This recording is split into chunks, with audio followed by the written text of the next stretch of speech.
Welcome back to Unexplained Encounters. Darkness prevails here. I was putting this script together and I realized I'm super in the mood for more hunting stories. So if you've gone hunting and you've seen or encountered something messed up or unexplained, send it to me at darkstories.org. For now, enjoy these stories, featuring a daunting series of terrifying events in the Ozarks, a demonic spirit that steals faces, and a wampus cat that kills repeatedly. Before we start, did you know you could be listening to this show and all EerieCast shows without any ads, get access to bonus stories, and unlock horror audiobooks you've never heard before? That's right, and all you gotta do is go to eerie.fm and become a premium member to support what we do. That's eerie.fm, EERIE.fm. Thank you. Now, let's begin. Bigfoot wanted to kill me. From Anonymous. I had a double date at a Colton steakhouse. A friend of mine told me about this podcast, so I checked it out. Cool stuff you've got here. That same friend thinks I should send you my story as well, so here goes. I should say at the start that this is the only time I've ever encountered something unexplained. I'm really just an insurance salesman. That's what I did most of my life until my back gave out, and I got disability. But back when I did work, my whole trade was a matter of teaching people that the thing they lay awake fearing at night was not likely to come for them, and I would show them a table of figures to prove it. Donna, my wife, believes most of what gets sent to programs like this one comes from dudes who saw a bear in poor light and wanted, for once in their lives, to be the one the night had chosen. I held that view myself, up until the spring before last. I'll go ahead and tell my story, and you make of it what you will. I'm not going to beg you to believe me or anything, but I do thank you for listening. The place is up in the Ozarks here in Arkansas. I know when I'm there because my phone gives out a few miles before the road does. Then from there you're on foot. I've hunted those grounds since my father first carried me up there when I was 11 or so. It's national forest on the map, but there's a shelf of it that nobody troubles with, since the road into the bottom of it washed away sometime in the 90s. The county, I guess, never saw fit to mend it. To reach the shelf, you leave the truck at the foot of an old logging cut and climb a ridge that takes the better part of an hour when you're loaded down with a blind and a cooler and a pack that runs close to 40 pounds. No one's gonna do that for turkey when there's easy turkey down in the river bottoms. A man can just park beside his bird, really. So the shelf here was mine, year after year, and that was perfect. I hunt with a bow. I'm aware that it can be odd to hunt turkey with a bow. The short of how I came to it is that my father shot, and I shot alongside him as a boy. But after he passed, there came a time when the idea of a gun hunting turkey sat wrong with me. It's not an anti-gun or animal rights thing, but more like hunting. If I wasn't hunting with and for my dad, then, my mind told me, I should be hunting for the love of the game. And a bow would be a happy little medium between shooting a gun and strangling a bird with my bare hands. Before I had that thought, I remember taking up a bow in the backyard, doing some target training, giving my hands something to do in the evenings. When one season I thought, maybe I should just carry this into the woods, leave my gun in the truck. So I bought a ground blind to hide the draw, and I've been doing it like this ever since. It's harder work, yeah. But I think that's a lot of the reason why I love it so much. A turkey can catch you blinking at 40 yards, they say, and a bow requires a long pull to bring it to full draw. So you sit folded up inside a little nylon box with the windows let down to slits, and you keep as still as you possibly can. When your moment comes, you have about a second to draw, while the bird has its head behind a trunk or buried in the grass. There's more tactics to this. Timing, even skill. I've spent whole weekends on that shelf without sending a single arrow. That's the bargain. But when you do bag a bird, there's so much more satisfaction to it. Anyway, I know that shelf and the land there like the back of my own hand. I know how it should sound at every hour of every night. I'm not the kind of guy that would mistake a barred owl for some sort of strange creature, or to be turned around in the dark by a deer stamping and blowing at me. I've slept up there on my own more nights than I could put a number to, and in the last 2 decades, the worst I've ever encountered was a copperhead that found its way into my boot somehow. That's a different story. Beyond that, the scariest thing in the Ozarks are the spreading ticks. Nowadays, you gotta worry about alpha-gal syndrome. Thanks, Bill Gates. That spring, I drove up on a Thursday. The weekend was supposed to turn wet, and I wanted the dry days for myself, so I went up early. I had a new tent I'd been wanting to try, one of the ones that's supposed to pop up in a couple of minutes, if you know what you're doing, and I figured I'd get the kinks out before it rained. I parked at the logging cut, loaded up, and started up the ridge. It was a good climb that morning. The dogwoods were blooming. About 2/3 of the way up, there's a flat where a creek crosses the trail, and I stopped there to eat a sandwich, listening to nature for a while. Off across the next ridge, I could hear a tom gobbling on the roost. That got me fired up.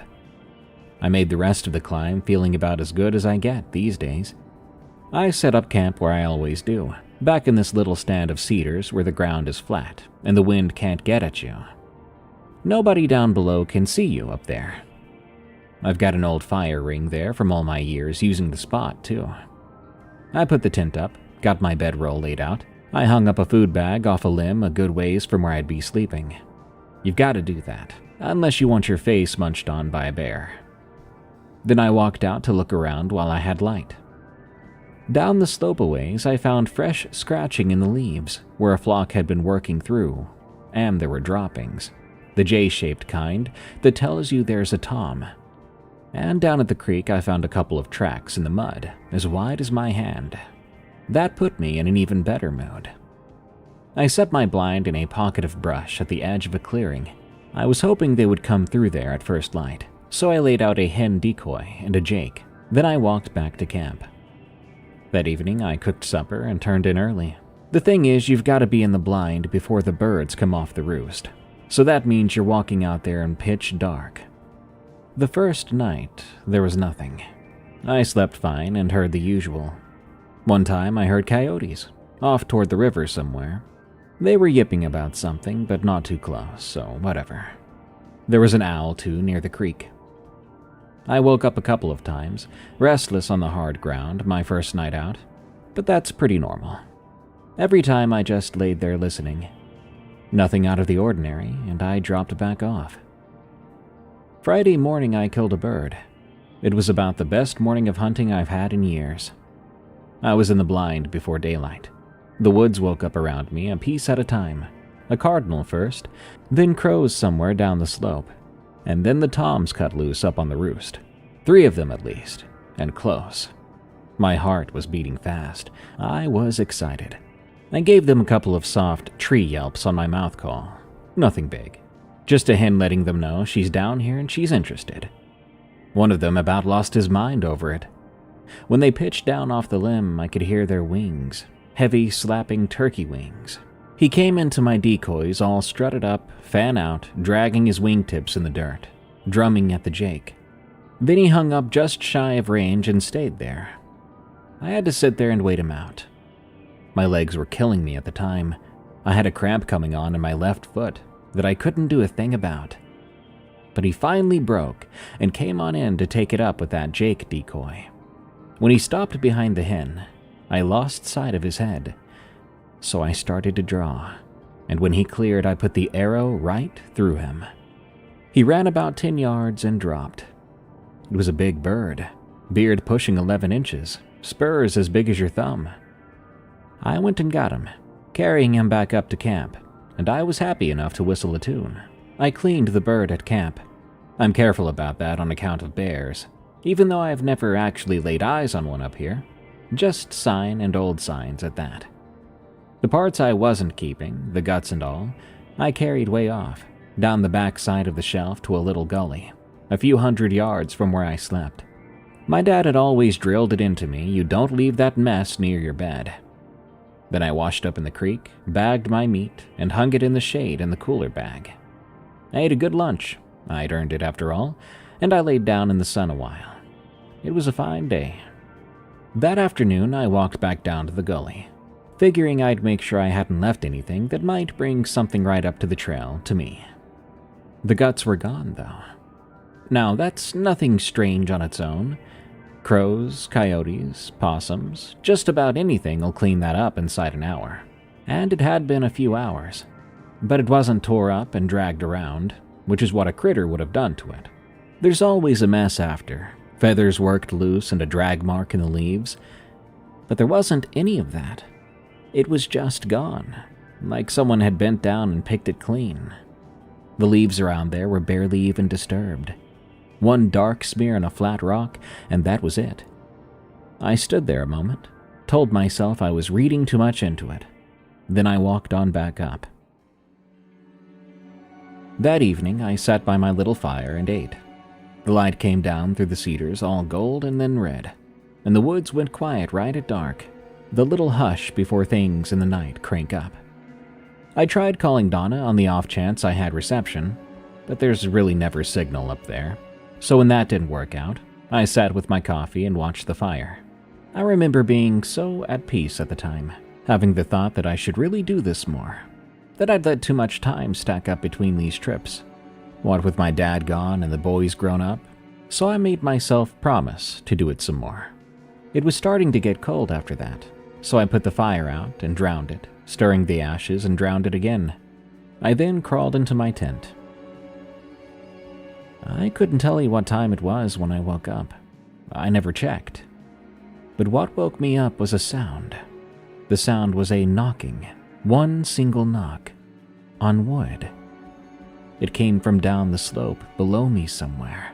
It sounded like a big limb when it falls and catches another limb, except a falling limb keeps going until it hits the ground. It crashes and tumbles. It doesn't just knock and quit. This was one solid knock, followed by nothing else. I laid there. I wasn't scared just yet, just curious. I was awake and listening, telling myself it was a deer knocking a dead branch loose. Maybe some rotten snag finally let go. I had the bag pulled up to my chin, and I could feel the cold coming up off the ground through the pad. While I was laying there thinking about things, it came again. A knock, coming from a different spot, off to the left now of where the first one was. It was as if whatever had done it before had moved on over in between. And then, a good while after, long enough for me to talk myself back to going to sleep, a third one that came from up above the camp, on the high side, where there's nothing but a cedar thicket and the bald top of the ridge. Somebody would have had to climb up around the whole camp to start making sounds up there, and they had to have done it quietly, since I never heard a step, and I'm a bit of a light sleeper. I lay in that tent with my eyes open in the dark. I started to focus on my breathing, making sure it was doubly quiet, so I could hear better, and also to make sure that I couldn't be heard. But there was nothing else. I didn't hear footsteps or any more knocks after that. Just those three, spread out over what might have been maybe half an hour, each one from its own spot. It had made a sort of circle around me. I told myself it was three separate limbs coming down, even though that was kind of silly.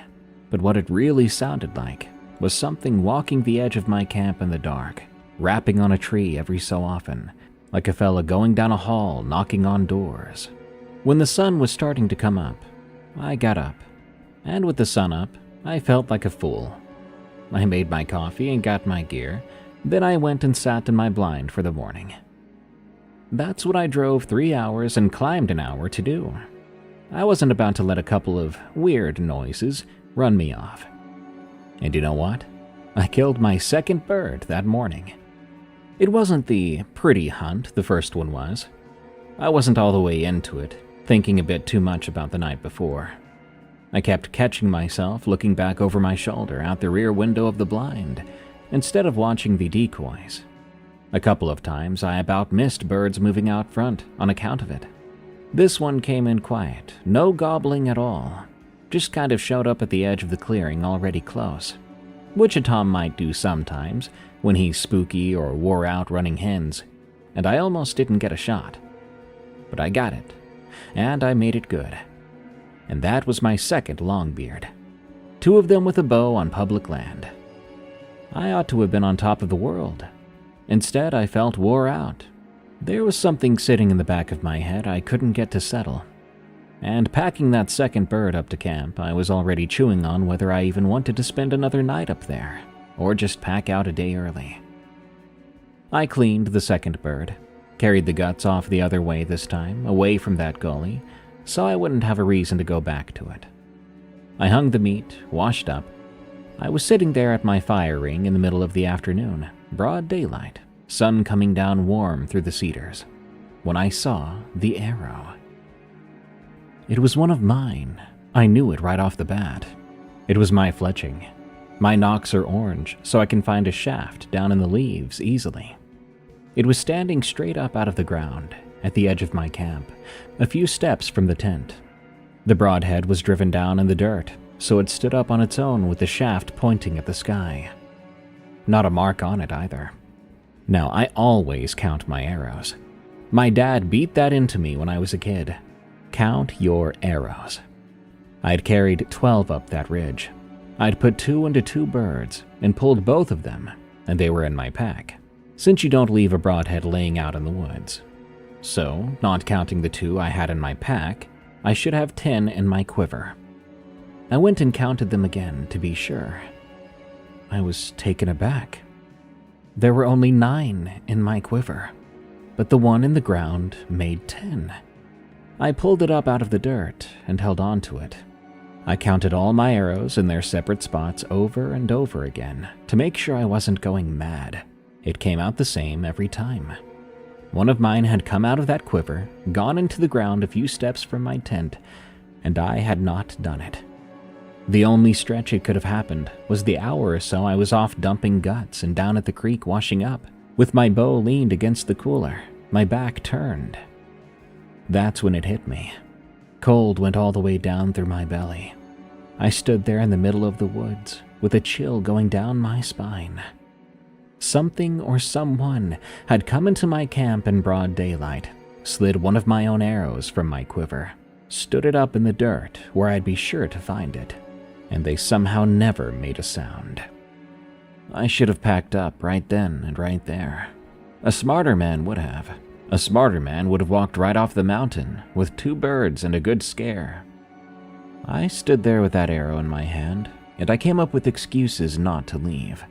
That I had miscounted, or I had dropped one just right, that it had stood up from the ground. But not one of those holds if you sit with it, even for a moment.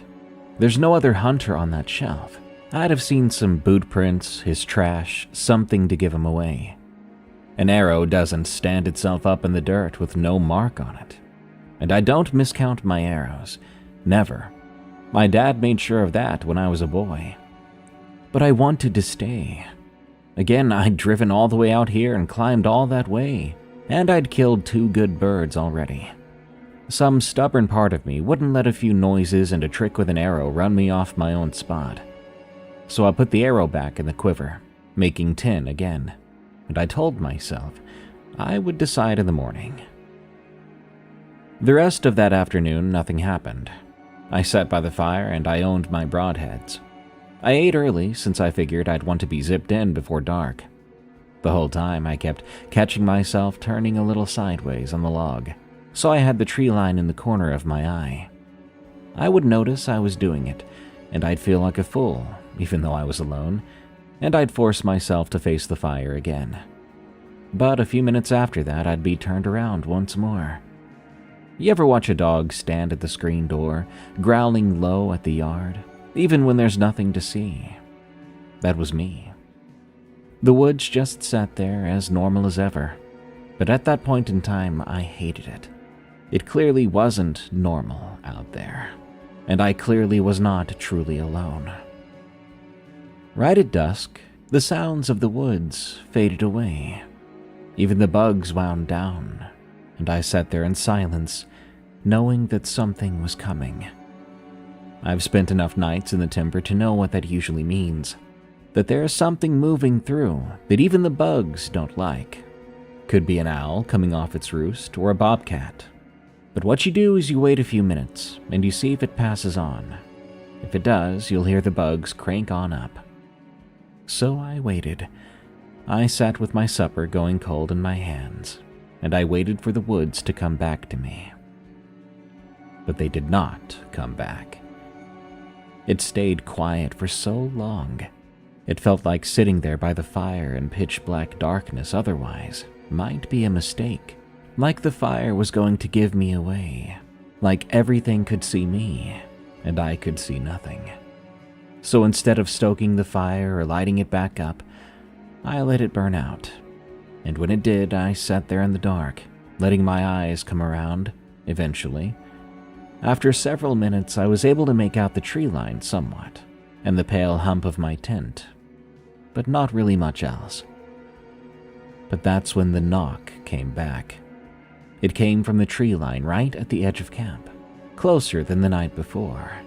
I was wide awake and stone sober this time.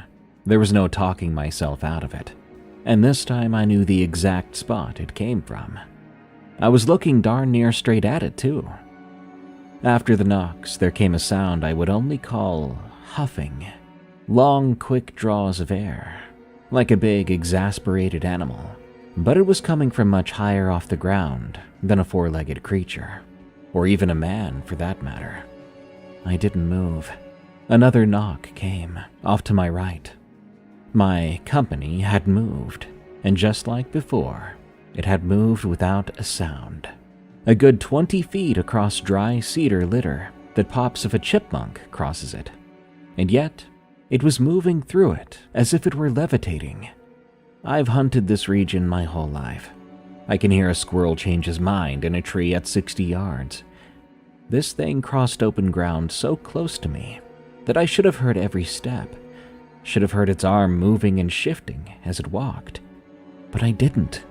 It was like it was in one spot and then another, with no in-between whatsoever. I crouched low, and I got in my tent. I sat down with the bow laid across my lap. A bow is about the most useless thing in the world inside a nylon tent in pitch dark. You can't draw it in there, not enough room, and you're not going to aim it if you did, not in pitch darkness. But I had to have something at that time to make me feel safe, or at least make me feel like I had an action I could take. The knocking outside kept going. It was going around the tent, all the way around, not stopping at just 3, like the last night. There would be a knock to my left, followed by a long wait, then one up behind my head, and a longer wait, then one out past my feet. And every wait in between lasted a different amount of time. Whatever was making those noises was doing it steady and slow. I don't think I've ever met an animal with that kind of patience, sometimes staying dead quiet 10 to 15 minutes each stretch, just long enough to let me think that maybe it had left me alone. But then the knock would come again, keeping my heart and mind on edge. It had all night. This was its domain, whatever it was, and I was an uninvited guest. The worst happened in the middle of the night. There was a knock to my left, then quick, way too quick, an answer off to my right, both very close. These two had no gap in between. I lay there with that bow on my chest now, realizing I was no longer dealing with just one thing out there. There was at least 2 of them. I was outnumbered. And then one of them came up to my tent. I didn't hear it approach. I never even heard it move, but I felt the ground shift.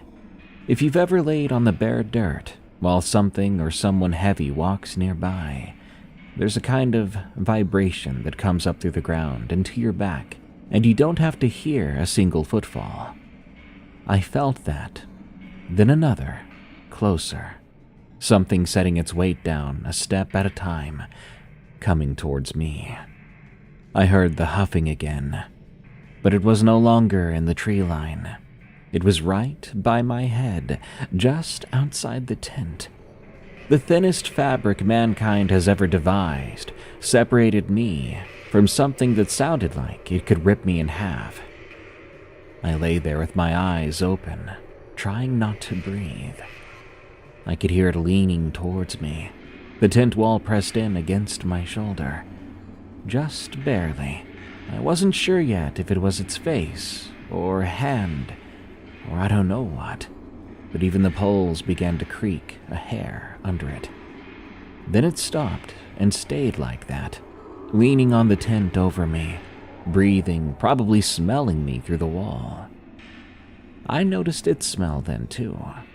The worst animal reek you could ever imagine.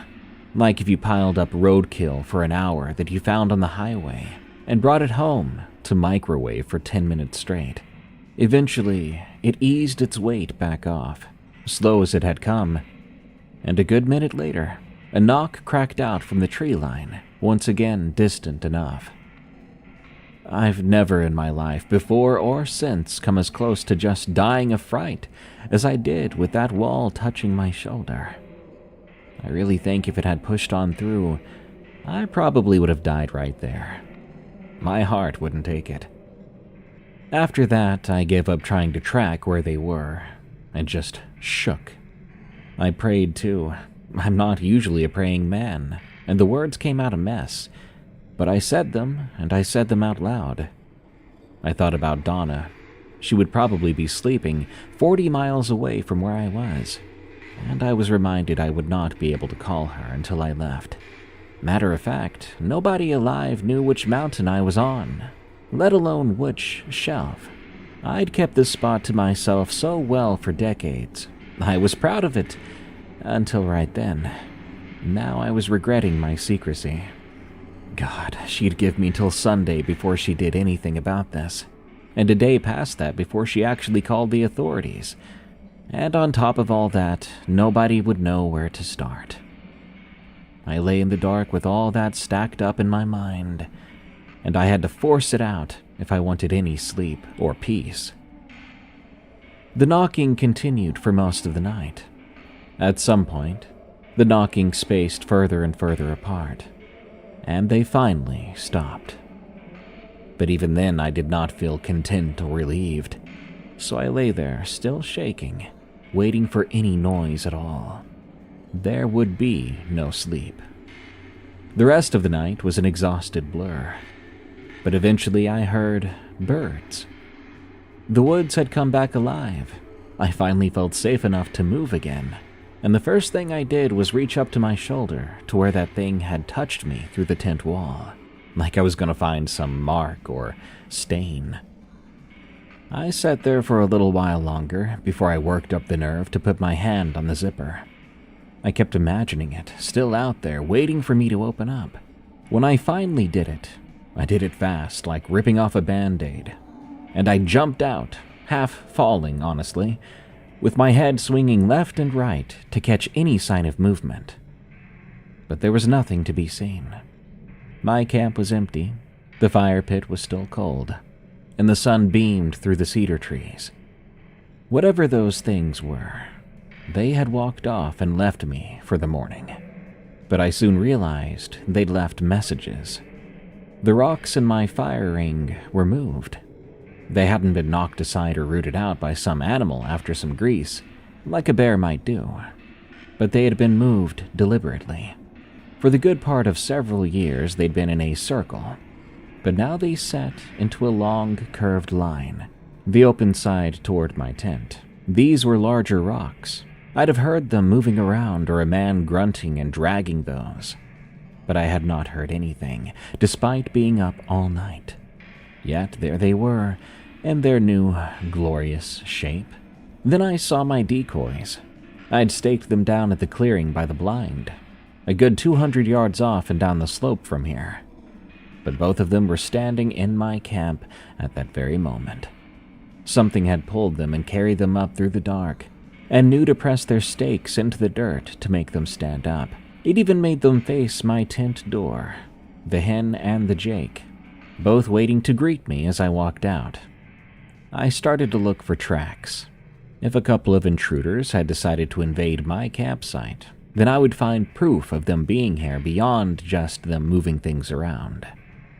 The ground around the tent was scuffed up pretty bad.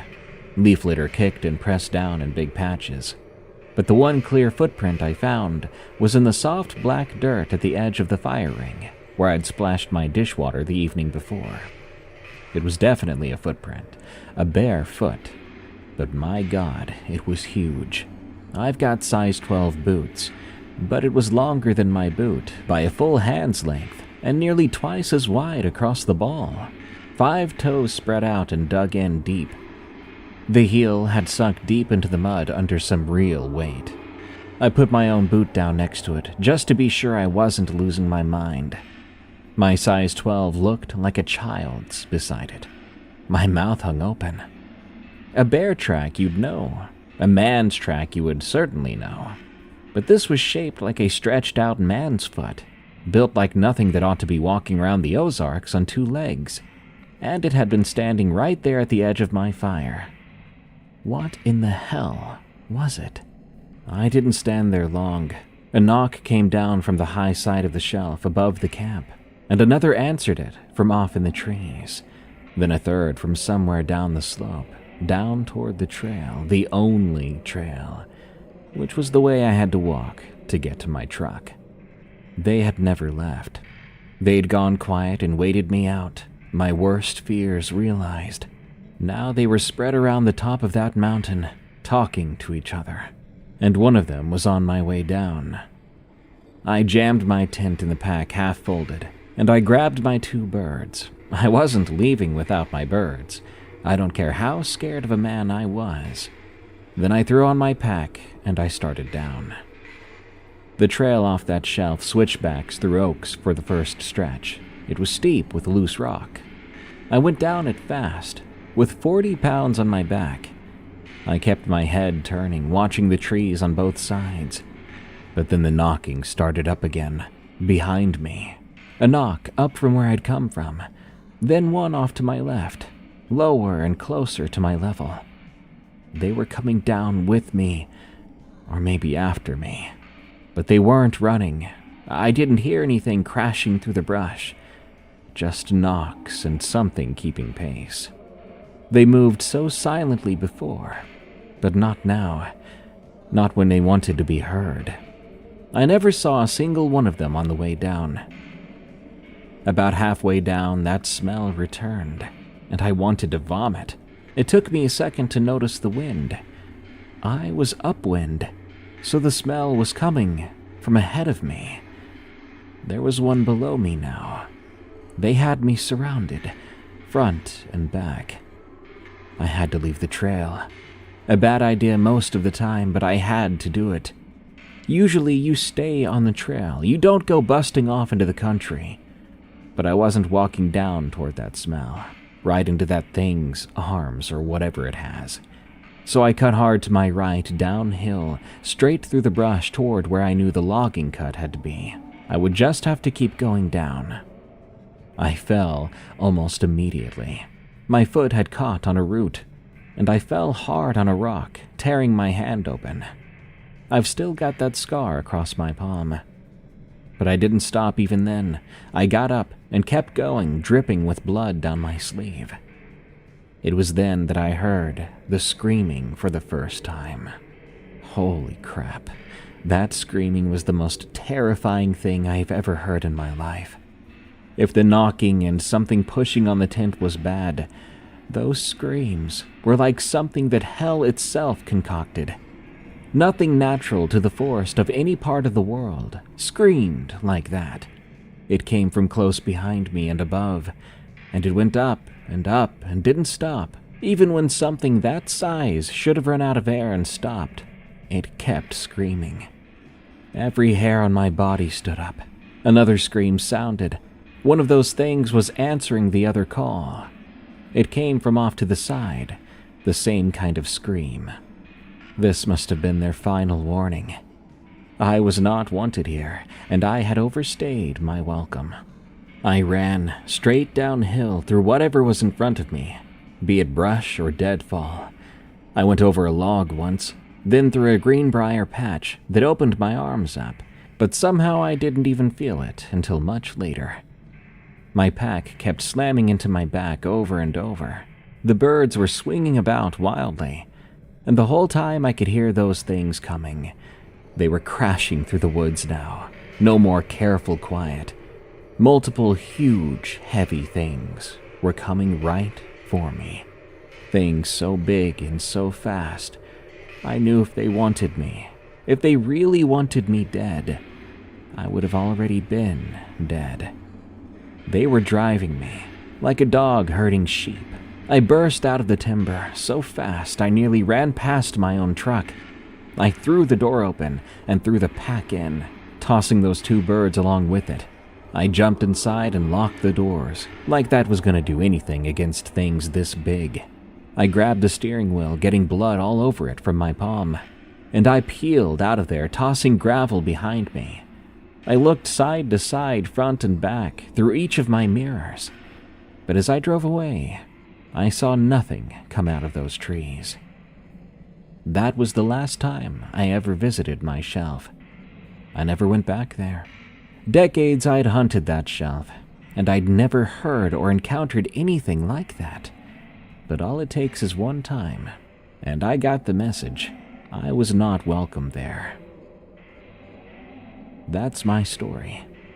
I'm sorry if the ending is sort of abrupt, but that's the difference between real life and horror fiction. I got away, learned my lesson, and now I'm sharing that story with you. Again, you don't have to believe me. It's your call. And if you're really wondering what my opinion is and what I think it was, what I think they were, you probably already know the answer. I think it was Bigfoot. Probably a family of Bigfoot, or Sasquatches. I'm not sure what the difference is if there is one. But nothing else makes sense.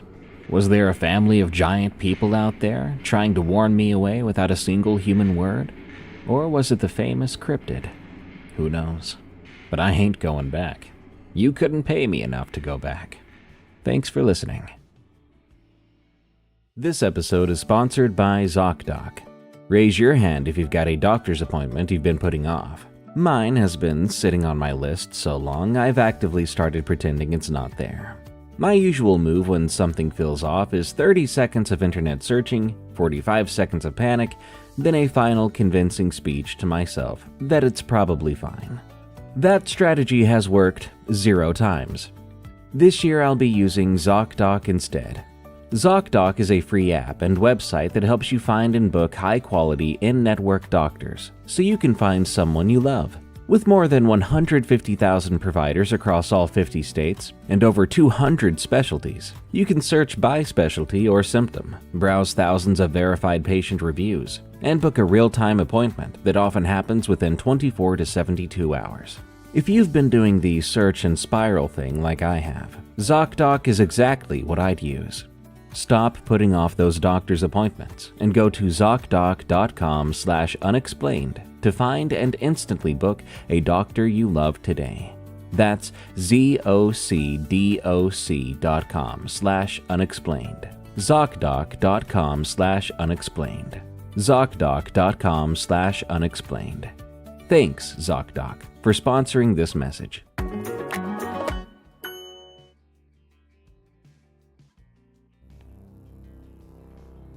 The Face Wearer, from Scary Gab J. So, my entire life I've had paranormal experiences. I come from a long line of witches, some of whom were or are very powerful, and some who do lots of baneful magic. I could sit here all day and send you ghost stories, but I'll settle for this one today. When I was around 7 or 8 years old, I lived in a super creepy 2-bedroom house with my mom, dad, and siblings. We found many weird things outside, including human bones at one point. When my sister and I found these bones, my dad said to put them back exactly where we found them, and to not touch them again. I always had a hard time sleeping. I would be up all night some nights. One night, all my siblings were sleeping, mostly on the top bunk, and I was on the bottom bunk with just one of my sisters.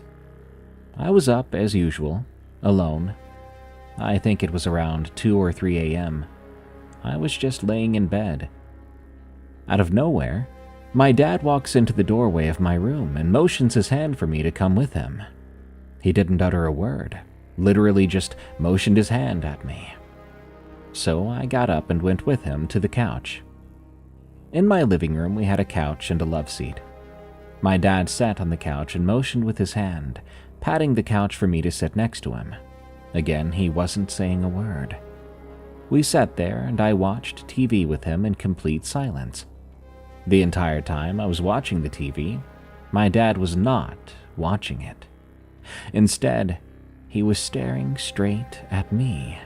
I noticed his eyes did not reflect any light. They were black, pitch black.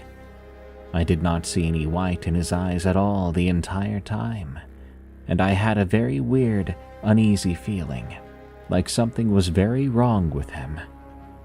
I tried my hardest not to look at him the whole time, but I could see him from the corner of my eye. At one point, he even put his hand on my knee, something he did not usually do. I stayed there next to him for about half an hour, watching the TV. Eventually, I said I wanted to sit on the love seat. He didn't say a word. He just nodded. Then I moved. I ended up sitting out there, feeling creeped out, like something just wasn't right, for another 10 minutes. Finally, I told him that I wanted to go back to bed. My dad again didn't say a word. He sat there silently, motioning for me to come and give him a hug, which I did. He even kissed me on the cheek while I hugged him. He felt very, very cold, not at all a normal human temperature. After that, I went into the hallway. In that hallway, my room and my parents' room were right across from each other. So instead of going to my room, I went the opposite way to my parents' room, just to see if my dad was sleeping. He was. Him and my mother were both in their bed, sleeping. I stared at both of them for a minute before turning away. But standing before me now, blocking the doorway of my parents' room, was the face-wearing entity. It was leaning forward, staring straight into my eyes, only 2 to 3 inches from my face. Its eyes were huge and black, and literally for about 30 seconds, it stood just like that, leaning forward, staring at me, not saying anything, not even blinking. I was so scared, I couldn't bring myself to move or speak. After the most uncomfortable time, it straightened up, showing that it was taller than my dad. My dad is about 6 feet tall, but the way it stood, it was probably closer to 7 feet. It then walked away, heading towards the kitchen, which you need to walk through the living room to get to. I hurried back to my room and forced myself to go to sleep. I didn't have any more experiences like that until years later. I was about 10 years old, and we had moved to a bigger apartment. My grandmother was over babysitting me one day. Inside my parents' bedroom was this huge bathroom. They also had a computer in their room. So I walked out of my parents' bathroom and saw my grandmother using the computer. Like literally the screen was on, and I could hear her typing away on the keyboard. So, not thinking twice about it, I was about to walk out. When I got to the doorway, I stopped in my tracks, because I could see right in front of me my grandmother was sleeping on the couch. Once I saw her there, of course I looked over, and there that thing was again. The same thing that I'd seen pretending to be my dad was now pretending to be my grandmother. It was standing next to me, leaning forward once more, staring straight into my eyes. This lasted for about 15 seconds. Again, it had these huge, pure black eyes. It then turned away, sitting back into the computer chair. It went right back onto the computer, typing at the keyboard. I walked out of the room, and I stayed out for maybe 2 minutes, staying next to my sleeping grandmother. But I did go back into the room. only to find that no one was there. I've never seen this thing again, and to this day I don't know why it chose to show itself to me, or what its motivation was, but it's something that has stuck with me very vividly ever since.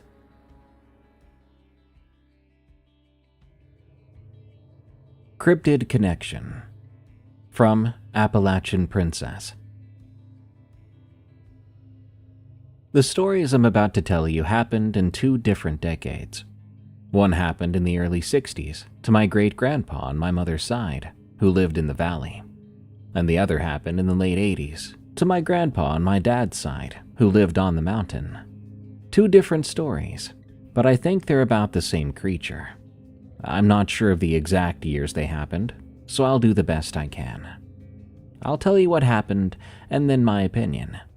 Please let me know what you think.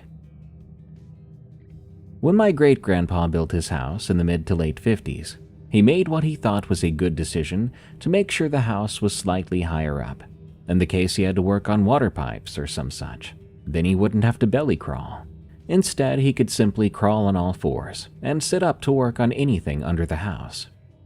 The door that led to underneath the house was right under his room at the back of the house. You could look out his window and see the backyard and right up the hill behind the house.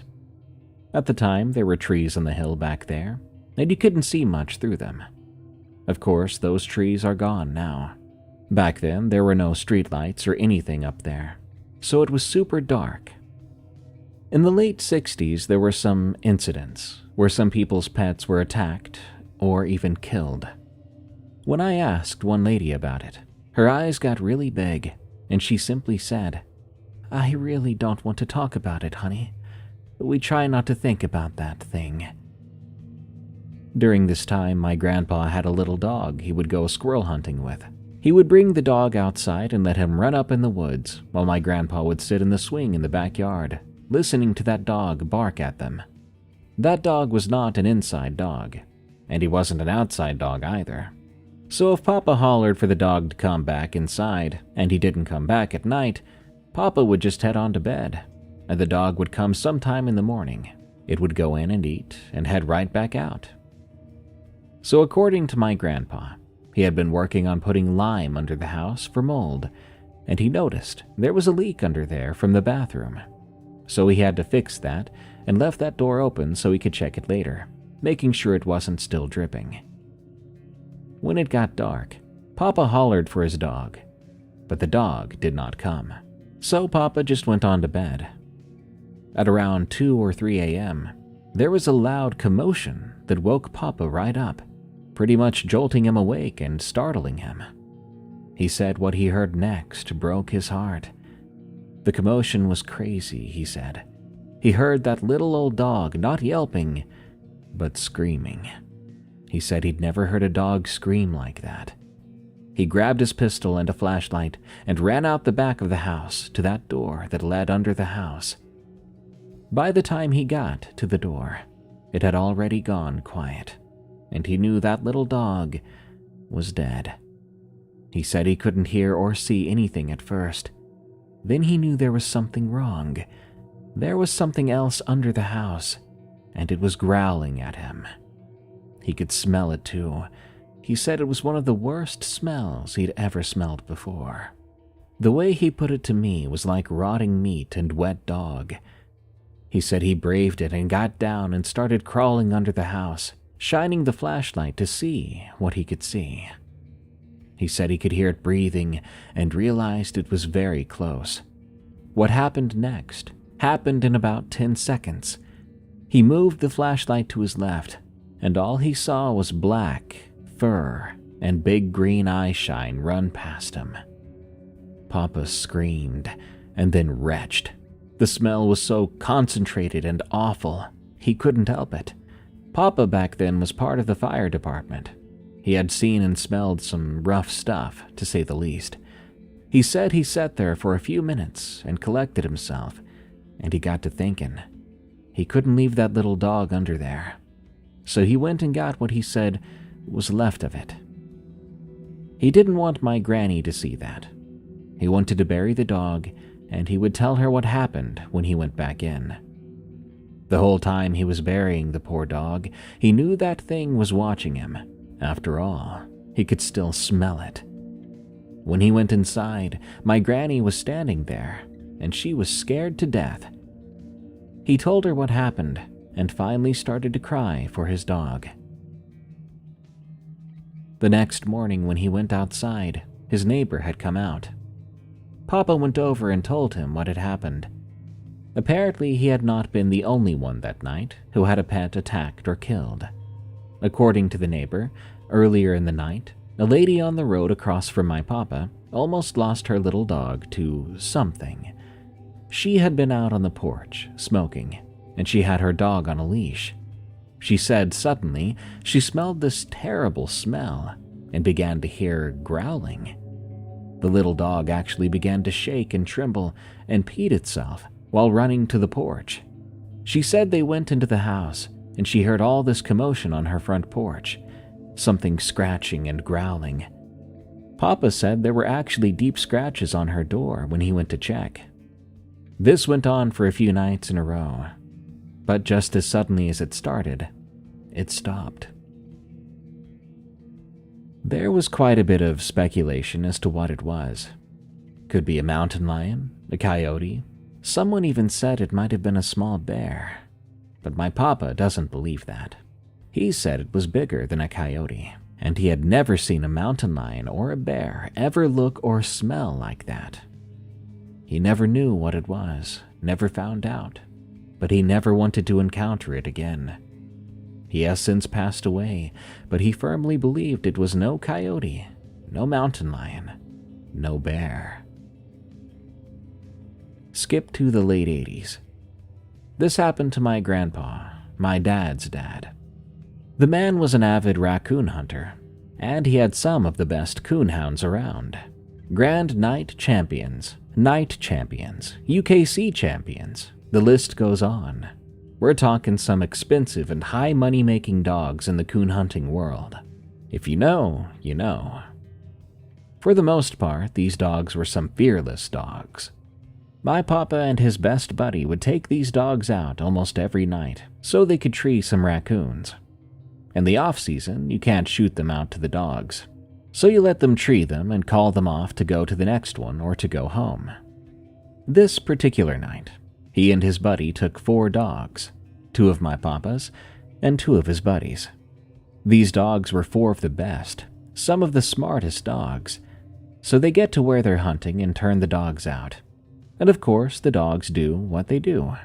They sniff, pee, run in a circle, and do the same thing for 10 minutes, till they are all stretched out and ready to go. The dogs were winding something. Then one of the males lets out this long bellow and takes off.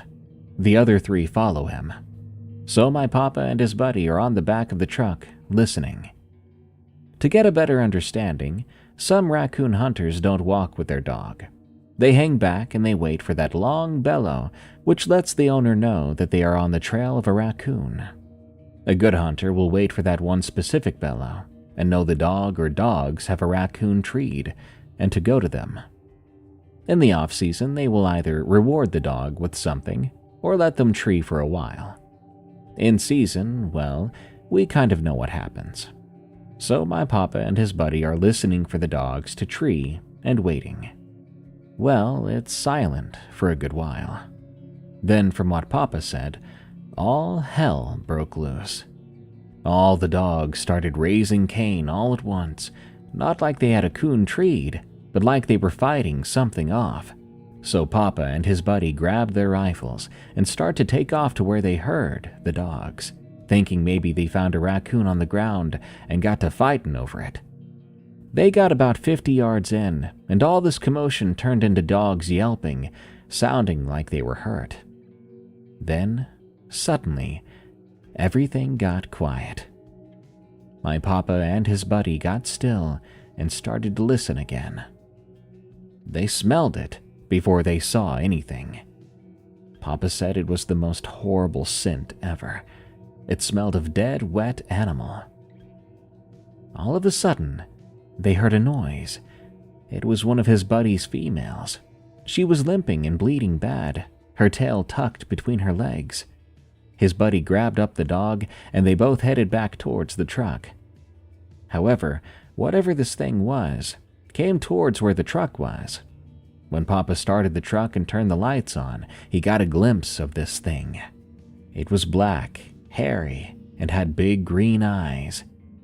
Whatever the thing was, it was huge, and the smell coming off of it was absolutely horrid. He said he backed out and tore up the dirt road getting out of there. Unfortunately, the female dog didn't make it. Papa said she had too many wounds, and they were deep. He was shaky, but he showered and managed to get some sleep. He told my granny about what happened the next morning, and she too asked if it had been a bear or a mountain lion. Papa told her there was no way in hell it was either of those things. As big as all four of those dogs were, they could have taken a mountain lion no problem. His buddy came up about an hour after he told Granny about it. He wanted to go try and find the other dogs, to see if by chance they made it out alive. Papa said he wished they hadn't gone, because the scene that was left looked like an 80s horror film. As for what killed them, they never could find tracks or anything. As an avid raccoon hunter, well, that was over. He got rid of everything but the dogs. He bred them and sold puppies to make his living after that. Scary part is, my papa and his buddy were hunting like a mile from our house, so this creature was very close. Now, I just want to clarify that the trip from the valley where my great papa lived and my papa's on the mountain, as the crow flies, is about a 20-minute trip. To drive it, it would take about 35 or 40 minutes. In other words, you could go across the road to the bluff on the mountain, which would take a 10-minute walk. Then you could look off with binoculars and easily see my great-grandpa's house in the valley. I'm not sure, but I think what was attacking those pets, and what my grandpa saw and smelled, might have been a wampus cat. The glowing eyes, the horrible smell, the quickness and the strength. It all leads me to believe it was a wampus cat. But I didn't see it, so I can't be too sure. But let me know what you think it may have been. Come for the Bigfoot story, stay for the Wampus Cat Massacre, am I right? Sheesh, what a creepy set of stories. Seems like a pleasant night to stay far away from the woods, huh? Good night. Thank you so much for listening to Unexplained Encounters. I've been your host, Darkness Prevails. You can find me on X at Dark Prevails. And you can find my other show, where I narrate scary work-related stories. Search for Tales from the Break Room on Spotify, Apple Podcasts, your favorite podcasting app, or the brand new Eerie.fm, where you can listen to all EerieCast shows. You can even go there and sign up for premium to support us, unlock bonus episodes and audiobooks only for members. You'll also get no ads whatsoever on all EerieCast content. No Spotify nonsense, no Apple nonsense or whatever. Just good old-fashioned horror without any interruptions. But again, that's members only at Eerie.fm. Thank you. Till next time, everyone. Stay safe out there and stay creepy, because this world is a strange one.